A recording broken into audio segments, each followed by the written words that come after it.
السلام عليكم ورحمة الله وبركاته. النهاردة معانا فيديو جديد وحوار جميل إن شاء الله يعجبكم. تعالوا نشوف الفيديو اللي معانا النهاردة بيقول إيه ونرجع نعلم. مش عارفه ليه عايزه احكي لكم الموقف اللي حصل معايا في الشغل. انتوا اخواتي، فعايزه احكي لكم. المكان اللي انا كنت شغاله فيه ده شغاله عادي وزي الفل خالص. فجاه لقيت الدكتوره في نص الشيفت استنتني ان انا اروح الشغل، وفي نص الشيفت لقيتها بتكلمني وبتقول لي اعملي حسابك ان انتي خلاص عشان هيجي حد تاني بكره. انا كل اللي قلت لها ان انا هاخد يومين اجازه، تمام. قلت لها هستنى، كان معانا ولد زياد مش صيدلي اساسا، مش شغالاه كده. فقلت لها هستنى لما يخلص امتحانات وهاخد يومين اجازه بدل يوم وبس، يعني عادي خالص. فالمهم لقيتها تاني يوم بعدها بايام كده فضلت ساكته ما بتردش، وبعدها بايام قامت قالت لي اعملي حسابك خلاص انتي من بكره مش هتيجي وانا في نص الشفت. فطبعا اللي هو انا بالنسبه لي كصيدلانيه انا لقيت شغل في نفس اليوم، مش حوار الشغل، يعني احنا كصيادله بنلاقي الشغل بسهوله قوي، تمام. بس انا صعقت من اللي هو ده ايه وليه ازاي حد يعمل كده. وفي حين ان انا يعني كنت في الايام اللي قبلها باجي مثلا انا عندي مشوار، كنت عايزه اخلص ورق الصيدله، يعني الورق بتاعي من النقابه، لان عندي حاجات كتير قوي مرتبطه بيه، وانا مستنيه لما عشان الظروف، عشان ما اضغطهمش، عشان هي ست كبيره وتعبانه ما اجيبهاش مخصوص تنزل تغطي مكاني، وكانت مش عارفه عندها هشاشه عظام، عظمها يعني صباعها اتكسر فاللي هو يعني انا عماله اقول لا ما يصحش واستني ولما تخلصي يبقي روحي فاللي هو انا صعقت من اللي هو ان انت جيتي فجاه كده بدون اي مقدمات وقررتي تعملي كده. فطبعا يعني انا لساني الفكره بقى ان هي ست بقى بخمار وختم القرآن. وجيت في مره كنت بعمل لها اعلان كده للبتاع، فانا بعرف اشتغل جرافيك، فكنت عامله لها صوره بنت كرتون مرسومه. قامت قالت لي حرام الكرتون، ربنا ما بيحبش الحاجات اللي هي كده ما فيهاش روح ومرسومه، ولا حطي مثلا، كان عند تساقط الشعر، فحطي مثلا فرشه فيها شعر واقع. فاللي هو تمام ما فيش مشكله خالص.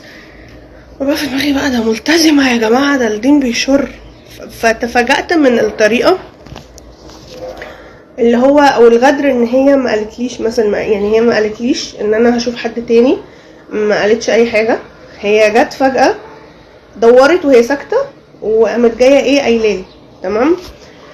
بلس ان حاجه كمان اكتشفتها، انا ما بقيتش اسمح، عشان انا الاكل العاطفي بيجي من الاستياءات، فانا ما بقيتش اسمح ان حد يتكلم معايا باسلوب ما يعجبنيش او يطلب مني حاجه ما تعجبنيش. فكان حصل كذا موقف في هذا الاطار، ان هي مثلا تقول لي مره مش عارفه كنت بعمل ايه، كانت حاجه اكسسوار يعني كانت حاجه اول مره اعملها، فكان فيها لخبطه شويه، فلقيتها بتقولي انا ما بعرفش الشغل من غير نظام. فقلت لها انت بتزعقي ليه؟ يعني ليه في زعيق؟ تمام. دي اول مره اعملها، فطبيعي ان انا اتلخبط، وطبيعي عادي، يعني ده وارد من البشر عادي خالص، يعني في زعيق ليه بقى؟ تمام. جت مره تانية، ودي هتلاقوها في بتوع الشغل كتير، واكتشفتها بالخبره، ان هما بيحاولوا يحسسوكوا ان انتوا فيكوا حاجه غلط، او ان انتوا بتغلطوا، بتبقى حاجات هبله قوي ويحسسوكوا ان هي كارثيه، وساعات مبقاش في حاجات بس بيتبلوا عليكم. فالمهم وبيتغاظوا لو لقوكوا بتتطوروا، بجد دي شفتها كتير. يعني انا كنت بروح بيبقوا العيله قاعدين بيتفرجوا على الماتشات وبيقعدوا على التليفون ويقعدوا على تيك توك وعادي ما بتتعلقش. انا كنت بروح بذاكر عادي، يعني الوقت اللي هو اللي ما فيهوش شغل انا حره فيه، وقتي بتاعي ده اعمل فيه اللي انا عايزاه فبذاكر. فتقول لي جت مره كده مش عارفه، تقول لي ما احنا مش مركزين في الشغل، ما احنا بنعمل حاجات تانية. فقلت لها تانية ايه؟ فقالت لي بتذاكري. قلت لها ده مأثر في الشغل في ايه؟ انا حرفيا لما رحت كنت رايحه الصيدليه شفتها ما بيكملش 2000، بقيت مخليه شفت في العادي 4 أو 5 كل يوم، يعني تمام. فاصلا مذاكرتي دي نفعها هي، يعني انا بذاكر فبتطور فببقى معلوماتي حاضره مع الناس، دي نفعها هي. بس بيبقى فيه غل، بيبقى فيه شعور كده بان انت بتاخدي فلوس وبتستفيدي من وقتك، عارفين الجو ده. فالمهم ايه، برضو مسكتش وقلت لها ده مش معطل في حاجه ومفيش حاجه، انا خلاص انا مش هخلي حد تاني يحاول يحطني في حته انا مش عايز اتحط فيها، ومش هخلي حد تاني يتكلم معايا بطريقه متعجبنيش. فالمهم ايه، سكتت وما عرفتش ترد وسكتت، وهي بتدور على حد تاني وما قالتليش. تمام. فطبعا خدت اللي فيه نصيب يعني. انا قلت لها ان دي مش بتقولي اصل اسكس المهنه انا هديكي لغايه اول الشهر، يعني هي مدياني مثلا فرصه حوالي اسبوع. هي اسكس المهنه اساسا ان بيبقى قبلها بشهر، انت تبقي عارفه ان انت الشهر الجاي ايه تعملي تظبطي امورك. انا دي ما كانتش مشكلتي، لان زي ما قلت لكم انا في نفس اليوم جبت شغل الحمد لله، انا شاطره والصيادله مطلوبين، فمش يعني مش حوار يعني ما بلاقي. وانا بالنسبه لي كلهم واحد يعني، كلهم في الاخر مجرد شغل اخد منه فلوس، ما بيمثلوليش اي حاجه اكتر من كده يعني. مش انا بقى الناس بقى اللي هي بنت الشركه، ما عنديش الكلام ده. انا بشتغل واخد منك فلوس، بديك شغل، خلصنا، مفيش حوار. بس ان هي تلاعبت بالشكل ده، وهي المفروض ست بقى بتاع الدين، وتلاعبت بهذه القذاره وبهذا الخبث، ان هي ما قالتش ما فيش اي حاجه خالص. وبعدين قالت لي ايه، اصل الشخص ده كنا عايزينه، هو قريب جوزي وكنا عايزينه بس كانت ظروفه مش سامحه، فدلوقتي هو ظروفه سمحت. فهي جايه تقول لي قبلها بيوم ونزلتني افتح، يعني انا كنت في البيت ومكلماها في البيت، فكانت ممكن تقول لي لا هي انا مثلا كانت مش هيعرف يفتح النهارده، فهي تروح تفتح. او مثلا عايزه بقى تحسسني ان انا وانا في الشغل بيبقى في غل كده، فاهمين اللي هو وانت في الشغل انت همشيكي من الشغل. تمام. اللي انا عملته طبعا في ساعتها اني قلت لها لا طب انا بقى مش هكمل اليوم، وكانت الساعه 2 ولميت حاجتي وقلت لها مش مكمله اليوم، مش هكمل اليوم. وبعدين طبعا بقى قلت لها يعني فين الاسكس ان انت تقولي من قبلها بشهر، الاسكس اللي انت عملتيه ده اسمه غدر، ودي مش اخلاق دين. انا الحمد لله انا كنت بحفظ قران، وانا والدتي واعظه في الاوقاف وخاتمه القران، فانا عارفه ان دي مشكله. بس يا جماعه بصوا المستوى، يعني قلت لها اللي هو انتوا مش دي ما يشرفنيش ان انا اشتغل معاكي يا دكتوره يا خمار، يعني مش اخلاق ناس متدينين دي خالص، ودين المعامله وكده. بس بصوا الناس اللي حوالينا بيتعاملوا ازاي. فانتي لما تيجي رايحه شغل خليكي انا كنت متوقعه ومن وانا رايحه لها انا خلاص انا قافله من دماغي خلاص جو ان انا بنت الشركه، وجو ان انا احاول ارضي يعني. لان انا كنت في الشغل اللي فات ابقى بشتغل واقوم موقفه شغلي وموقفه كل حاجه عشان الشغل وتعبانه فانا رايحه لها بعقليه مش كده، انا رايحه لها بعقليه ان انا بصور محتوى باستمرار وبعمل وعارفه ان انت بالنسبه لي مجرد شغل، فاوكي ماشي طز فيكي وفي اللي جابوكي هجيب غيرك. بس الفكره في الغدر بتاع الناس فانت لازم تبقي واقفه على حيلك. انا الموضوع ما اثرش فيا ليه؟ اثر شويه بصراحه يعني، انا جبت الشغل في نفس اليوم، وتاني يوم اللي هو امبارح رحت الجيم اتمرنت ورحت عملت الورق بتاعي وما عنديش اي مشكله، وجبت شغل بعرض اعلى. يعني انا ما بجيبش الشغل بنفس الثمن خالص، يعني كل شغل بسيبه بروح اللي بعده اعلى. عمري ما اشتغلت في شغلين بنفس السعر، لازم اللي بعده يبقى اعلى. فخلاص انا بالنسبه لي بيس اوكي وحليت الموضوع.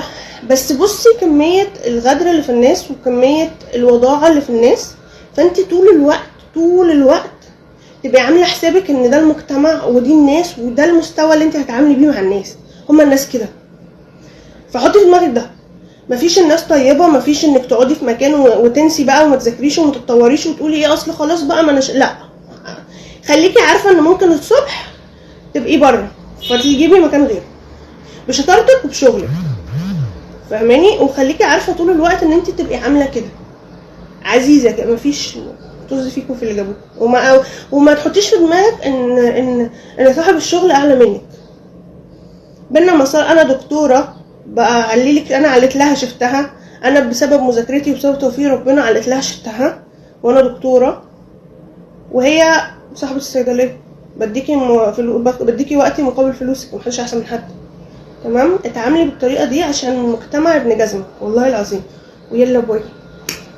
طبعا بعد ما سمعنا الفيديو وشفنا ومعاناتها في شغلها والغدر اللي تم معاها من صاحبة الكلام ده بيحصل كتير كل يوم في غدر وفي خيانة وفي خداع الشركات والمصانع والمحلات. فالوضع ده منتشر بشكل فج وغليظ.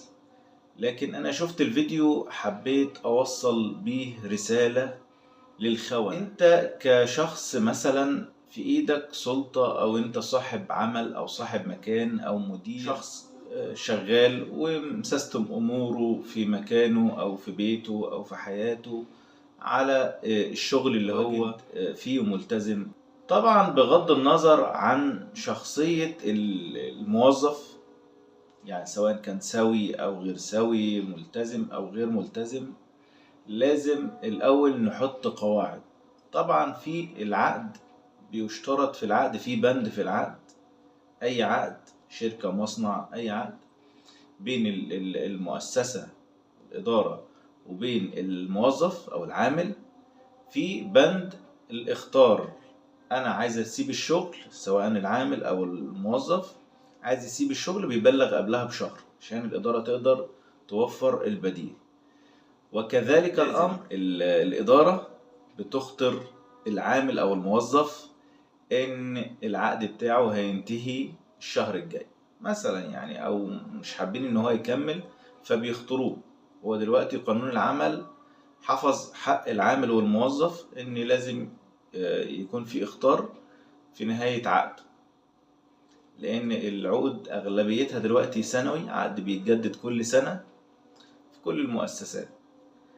لكن العمل الخاص فيه مشكلة، أوقات مديرين أو مسؤولين عن موظفين أو عمال بيتعامل بالحب والكره والهوى يعني.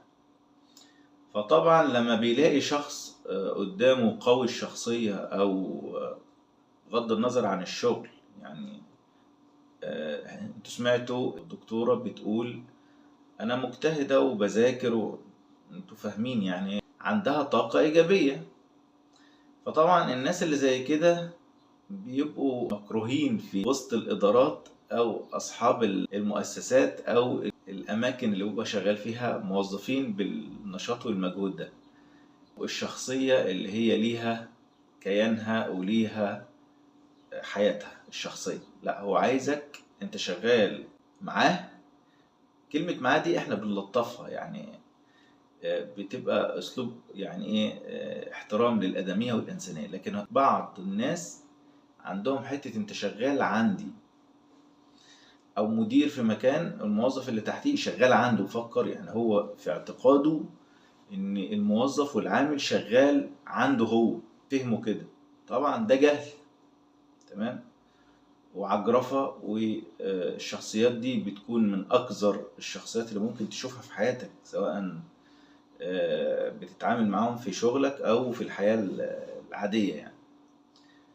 بيبقى الشخصية دي بتبقى اللي عندها الغدر دي، الحقد، وإن يشوفك بترد مثلا عليه أو بتتكلم بمنطق أو ليك شخصية قوية يعني.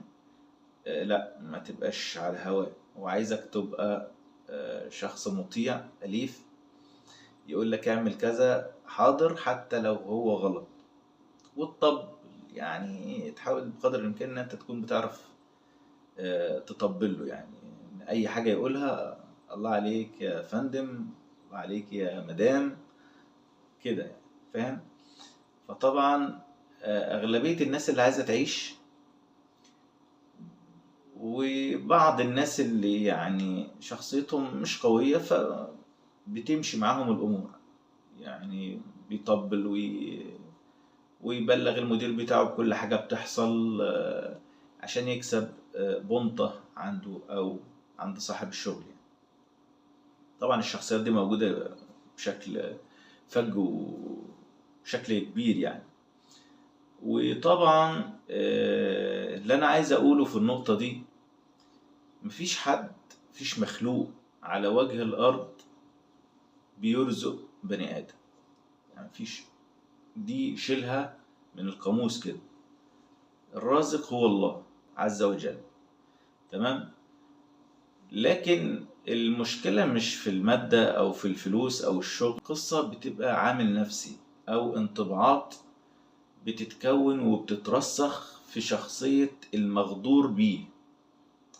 شفنا الدكتورة بتتكلم، طبعا هي نفسيا طبعا موقف سيء جدا، يعني أي حد بني آدم سوي عنده شخصية وعنده كيان وعنده طاقة إيجابية وشايف نفسه إن هو فعلا مؤثر في أي مكان بيروحه، لما بيتغدر بيه في مكان طبعا بتأثر عليه الأمور السخيفة دي، والقرارات اللي هي فيها غدر وخيانة دي بتأثر سلبا على شخصية الشخص ده. لكن بتعدي الأمور، يعني بتبقى مواقف زي نقطة كده، في نقطة سودة بيقابلها، خلاص أنا مريت بموقف بيسيب أثر، لكن بيأثر بعد كده على التعامل. يعني انتوا شايفين هي بتقول بعد كده أنا هتعامل يعني بطريقة، يعني مش هبقى على شغل، مش هتدي الحب ومش هتدي الإخلاص اللي كانت بتديه الأول قبل الغدر وقبل الخيانة اللي اتعرضت ليها.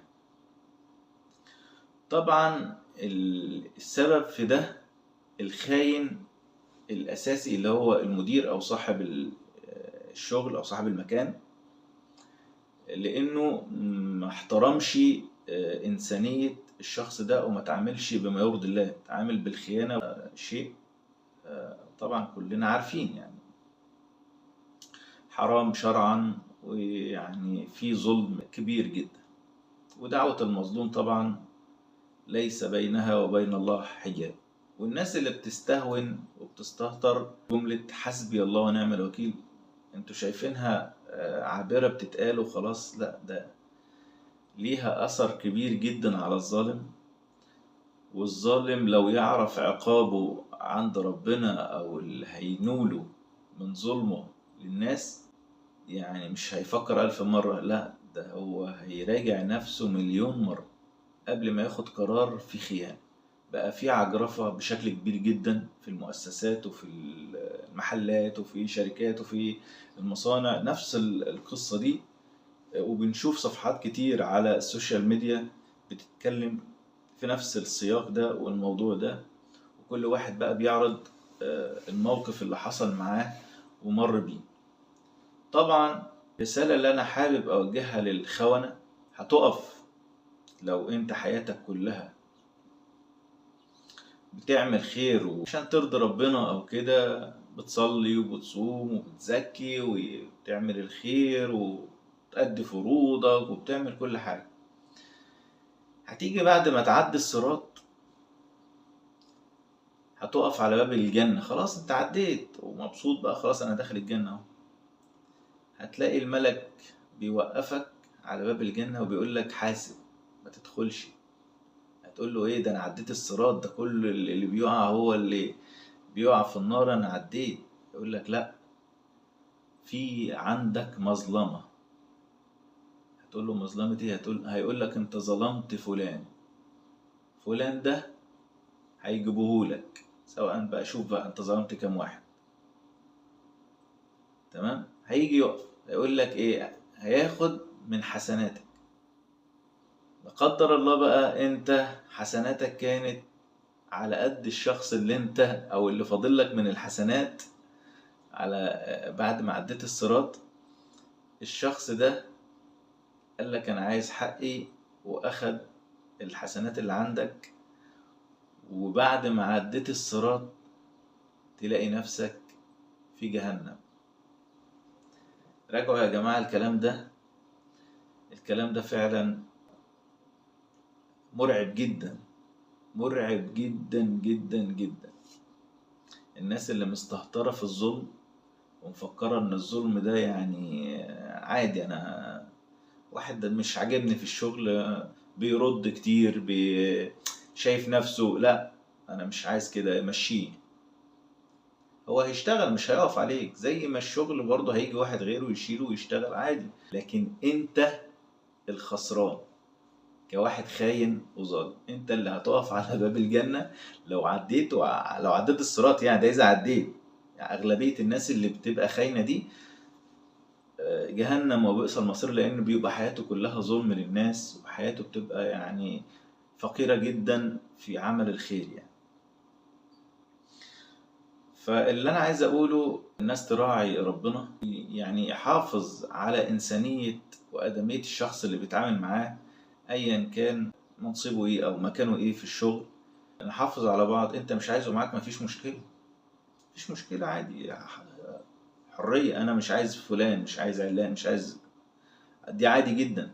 لكن تحترم ادميته وانسانيته وتبلغه، بحيث ان هو انت اخر الشهر ده اخر شهر معاك لينا يعني، او الشهر ده دور على شغل، شوف مصلحتك، احنا مش محتاجينك، او شوفنا البديل، او معلش احنا يعني. الاسلوب بيفرق كتير جدا طبعا. بدل ما الدكتورة دي تطلع تحاسبن على صاحبة الشغل او صاحبة الصيدلية او صاحبة الشركة، يعني تحاسبن عليها او تدعي عليها في صلاة. هي بتقول يعني ملتزمة، بتقول صاحبة الشغل ملتزمة، وقالت لها إن الكاريكاتير حرام، ولا حطي فرشة يعني عندها نسبة من فهم الدين، عندها نسبة من الالتزام. طب انت يعني انتوا بتمشوا على سطر وتسيبوا سطر يا جماعة ليه؟ يعني ايه المغزى يعني؟ الموضوع صعب جدا والله، الناس مستسهلاه ومستبسطاه، لكن هو فعلا الظلم ظلمات. الظلم يا جماعة حاجة صعبة جدا. بني آدم دعوة المظلوم مفيش حجاب بينها وبين ربنا سبحانه وتعالى. صل على النبي صلى الله عليه وسلم، أكثروا من الصلاة على النبي محمد صلى الله عليه وسلم، تفلحوا في الدنيا وفي الآخرة. ورمضان كريم عليكم، وأشوفكم على خير في فيديو جديد. سلام.